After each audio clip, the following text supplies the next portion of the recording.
All creatures are naturally predisposed to attract soul energy from their own species primarily, but all beings do have a variety of soul energy. When a being attracts soul chunks or entire souls of another species, this is an abnormality and can cause versions of um like abnormal not human experiences, including shifting, theory entropy, things like that. What causes a being to attract soul energy abnormally? One, neurodivergence. Neurodivergence can cause someone to resonate on a different wavelength from birth, which can make it easier for soul energy from another species to adhere to them. In a way, neurodivergence can act as a magnet for energy of other species, while neurotypicalness acts as a magnet for energy of the same species. Two, imprinting slash influence soul shaping. This is when an individual is impacted developmentally by a species that is not their own. I believe that this can be done through regular personal interaction, quote unquote, core memories, or media consumption. This impact creates an internal magnet for energy from another species by shaping the soul to be more like another animal slash being. I believe experimentation would kind of fall under this, the influence soul shaping. Three, isolation from one species. This can make imprinting or influence soul shaping a lot easier, but it also leaves a lot of open space for other energies to attach. This functions less as a magnet and more like a net. Um, this isolation can be either social or physical. Um, Although social isolation may fall more under trauma, depending on how that social isolation took place. Okay, number four, trauma slash species rejecting soul reshaping. This one gets a little bit more complicated. There are three main groups of how trauma slash species rejecting reshaping can happen. A. If an individual is harmed by their born species, their soul may warp against that energy and start attracting the soul energy of other species. Instead of a magnet, like they could start with the magnet that attracts the same species, and then trauma and abuse could make that magnet turn around and repel their born species energy. B. Warping. This warping may also cause a soul that is made of the soul of their born species to resonate more like that of another species, even if there is no energy from that other species present. Basically, like having the frequency of the soul energy you have change because of an inflicted event, even if the core only word that comes to mind is resource. Um, like if the core resource is originally from a different species, it could still resonate like another if impacted to do so. C. Trauma can also cause a soul to release soul energy, kind of like a mini death. This creates a net situation, like with isolation, where a soul is more susceptible to other energy. What makes a being release energy in chunks, or oh, that's supposed to say whole, or as a whole? Um, One, attraction slash just supply and demand. If an existing pull for a certain type of energy already exists, the soul may be pulled in chunks or as a whole, depending on how much is needed. Two, connection. If a being had a large amount of soul energy from another species when it died, the soul of that creature may be attracted to that other species. Three, incomplete or magnetized soul. If a soul is in active state of seeking energy when a creature dies, it will seek out that missing chunk when it is released as an entire unit. So it'll stay together while it looks for that chunk because it is polarized together. Um, it is like the pull for more energy keeps the chunk together. I should have just read the next line. Um, And then I go into how I believe this impacts physical shifting. I believe that this soul energy can influence how your cells repair themselves by causing one's enzymes to prioritize genes that you share with your soul species, thus altering one's genotype and potentially even phenotype through corrective mutations. I believe that this can happen passively with conscious energy focus. Oh, I believe this can happen passively and or with conscious energy focus. All living things share genetic information. I believe this works with fictional things as well. Not that we have fictional um, creatures' genes, but that the combination of genes can equate to something fictional, if that makes sense. Um, for example, bears share 80 to 90% of their DNA with humans. I believe one is able to close that gap further over time. All right. Um, that is all I have typed out. I would love to hear some questions. Those questions don't have to be for new information. I can clarify anything if there is confusion. I know it got kind of wordy at some points.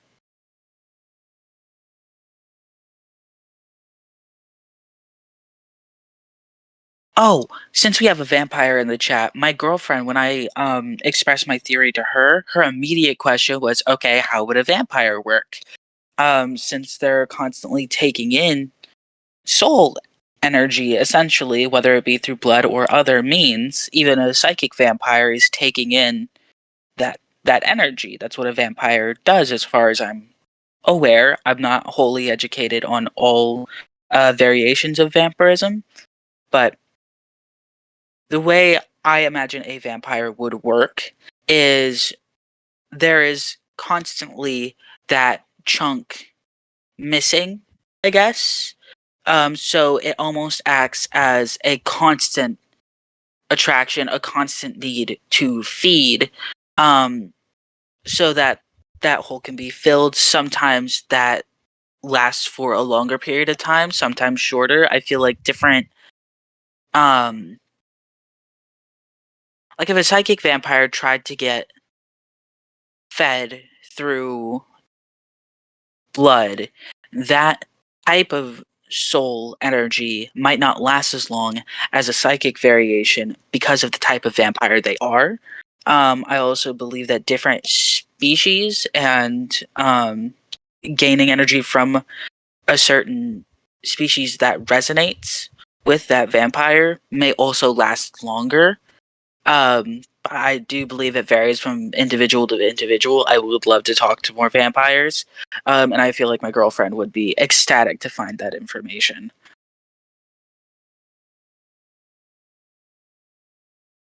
Yes, like a magnet.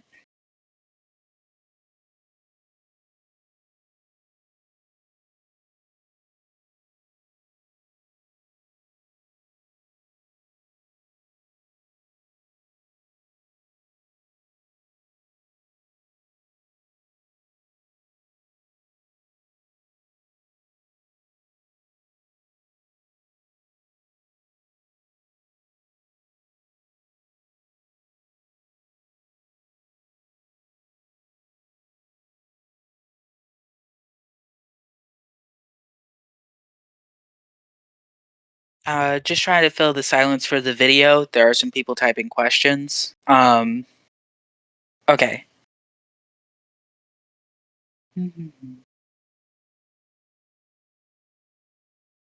Okay.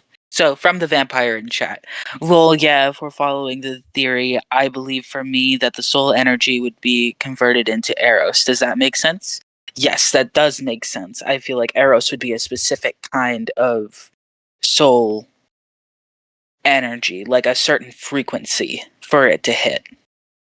So you feed on a certain frequency of soul energy, and through acts of feeding, since I believe from what you've told, like expressed in chat, feeding is almost like a ritual. That soul energy would be converted into Eros through that ritual. Does that sound right?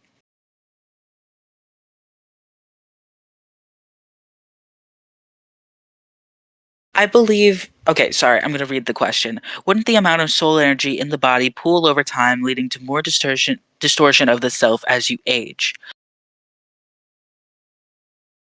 I believe that you do hit a ceiling of soul energy. It could be either as you stop growing, um, or as you reach kind of a frequency that you resonate with consistently. I don't believe that the growth of the soul is continuous throughout an entire life unless there are events that lead to releasing and gaining more.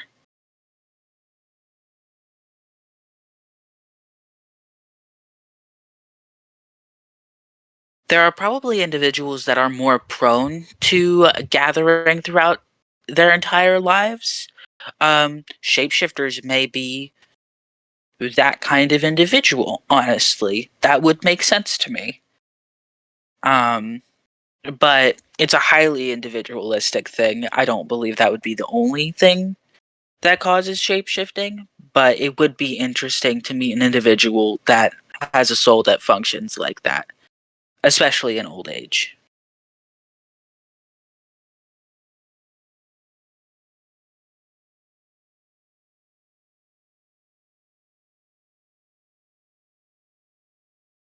Okay, so if that's true, would that not make soul energy a pseudo vampiric trait?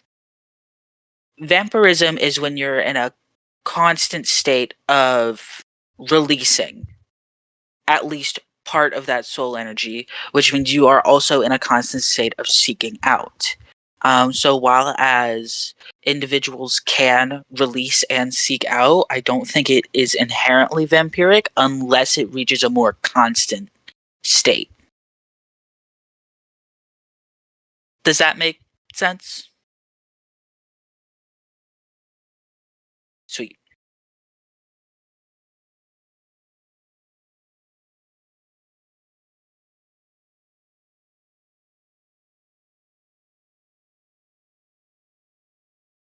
I'm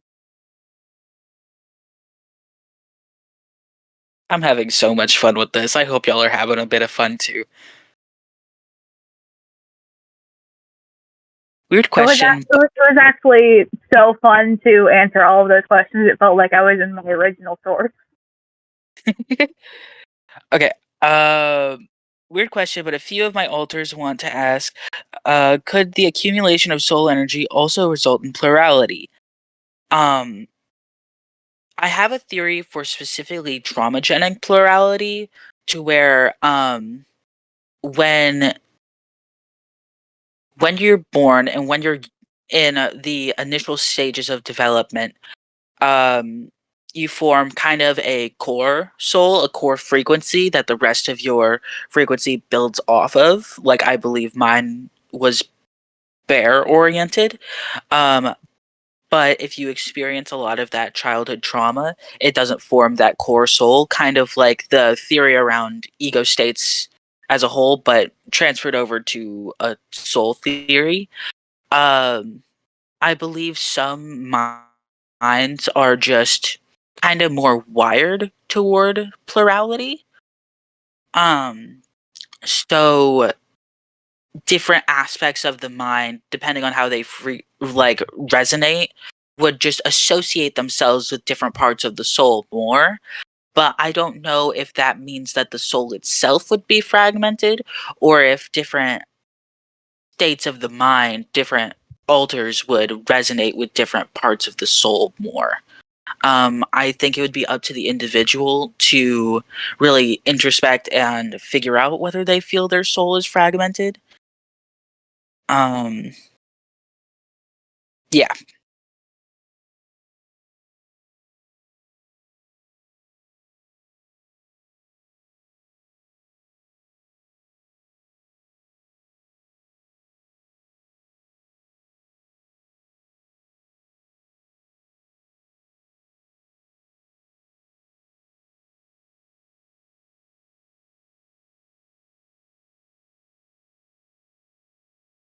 Okay, I was going based off of like the idea that as you age, you lose a certain amount of hormones or nutrients and need supplements. Would you not need to continuously get the energy from the soul species you are? I think that once you resonate at that frequency, you are continuously maintaining that energy. I don't think that dims with age unless there's other contributing factors. Like your frequency can go off base depending on life experiences or a lack of connection to your soul. Not in a supernatural way, but in like a lack of spiritual awareness. I believe that can also impact your soul's frequency. And I believe children are a lot more in tune with that inherently. So as you age, you could lack that connection with your soul, but that doesn't necessarily mean that you need more. That's just a lack of connection. Um, and you don't automatically lose soul and gain soul throughout your life.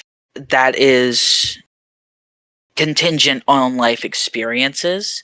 You gain soul up into a certain growth point, but once you have it, you have it. It's a part of you. Again, outside of certain life experiences.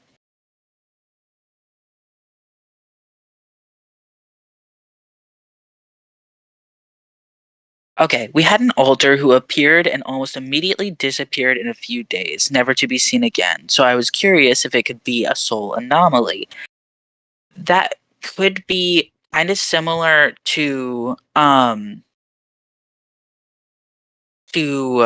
cameo shift. If y'all are familiar with that, where you have a shift of another species, usually a phantom or a mental shift, that is brief and it's not connected to your identity as a whole. Um, it could be tapping into a very small fraction of your soul where, like, okay, this very minute part is from this other species, or this part of my mind attaches to this very small part of my um, soul, but it's not enough to encompass an identity. Um, I'm not sure how I would work out temporary attachment, but I don't see why there couldn't be an anomaly that would cause that. Um, If it's worth anything, the altar was human and none of us are, so it could have been an incompatible frequency. yeah, or I had the thought of possibly passing through, depending on what the actual almost like pseudo physical properties of soul would be. Kind of like in ghost stories where you have a ghost pass through someone and they have a memory of the ghost that's not their own memory. And then it passes, or like a chill or something. Um, so possibly a soul chunk passing through on its way to adhere to someone or something else. That is a theory that came to mind.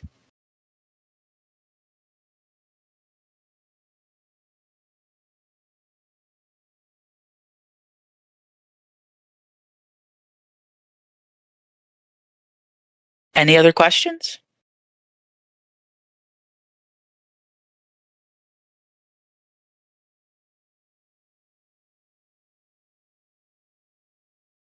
Yeah, ghosts.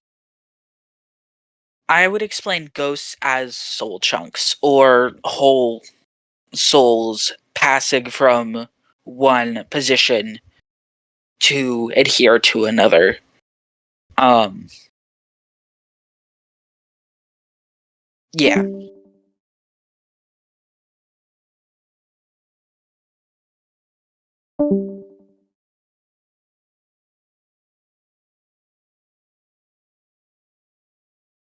Mhm.